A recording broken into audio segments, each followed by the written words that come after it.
যেতে নাহি দিব হয় তবু যেতে দিতে হয়। আজকের বিদায় অনুষ্ঠানে উপস্থিত সম্মানিত প্রধান অতিথি, বিশেষ অতিথি, আমন্ত্রিত অতিথিবৃন্দ এবং সম্মানিত শিক্ষক মণ্ডলী সকলকে আমার সালাম, আসসালামু আলাইকুম এবং আদাব, এবং আমার প্রাণপ্রিয় ছোটো ভাই বোনদের প্রতি স্নেহ ও ভালোবাসা। আজ আমরা এখানে একটি বিশেষ কারণ উপস্থিত হয়েছি।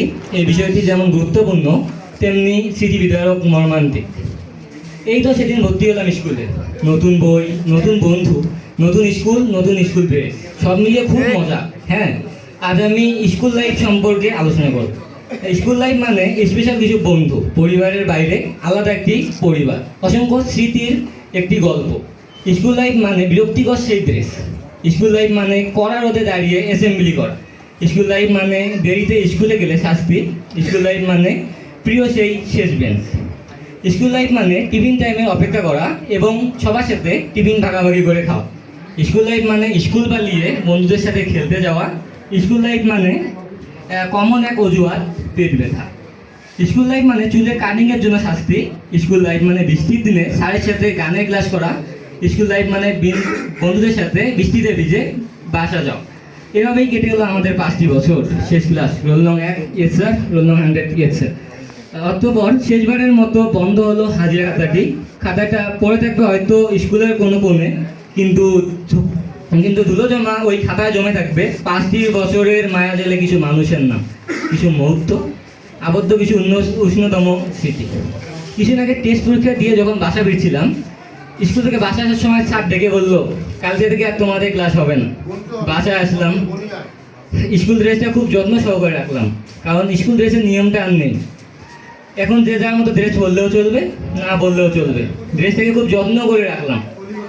এই ড্রেসটার সাথে আমার জীবনের সবচেয়ে সুন্দরতম স্মৃতি জড়িত, দ্য এন্ড অফ SSC 2026। স্কুলে না যাওয়ার জন্য কত না বাহানা খুঁজতাম। ক্লাস 8-9-এ উঠতে ভাবতে লাগলাম এই ভালো সময়টা যাতে কখনো না শেষ হয়। আগে স্কুল থেকে যখন বাসা ফিরতাম শেষ হয়ে যেত রাস্তা, কিন্তু শেষ হতো না আমাদের বন্ধুদের মাঝের গল্প। সাক্ষী ছিল শেষ বেঞ্চ, সাক্ষী ছিল রাস্তা, আমাদের ফেলে আসে সেই রূপকথা। শেষমেশ চলে আসলো বিদায়ের সময়।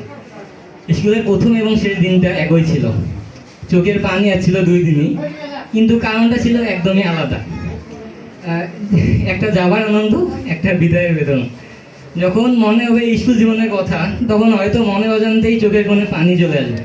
আমাদের শৈশব, আমাদের হাসি, আমাদের বন্ধুত্ব সব কিছু লুকিয়ে আছে স্কুলের দেওয়ালে। স্কুলের প্রতিটি ইটে লেখা আছে আমাদের সেই স্মৃতিগুলো। শ্রদ্ধেয় শিক্ষক শিক্ষিকারা, আমরা কোনো দুষ্টমি, ভুল আর অবাধ্যতায় আপনাদের মনে কষ্ট দিয়ে থাকলে আমাদের ক্ষমা করে দিবেন। সবশেষে একটি অনুরোধ সবার জন্য, আমাদের জন্য দোয়া করবেন। আমরা যাতে স্বপ্নগুলো পূরণ করতে পারি, সত্যিকারের মানুষ হতে পারি, একদিন যাতে গর্ব সহকারে বলতে পারি আমরা এই স্কুলের শিক্ষার্থী ছিলাম। ধন্যবাদ সবাইকে। আসসালামু আলাইকুম। বিদায় বিদায় বিদায়।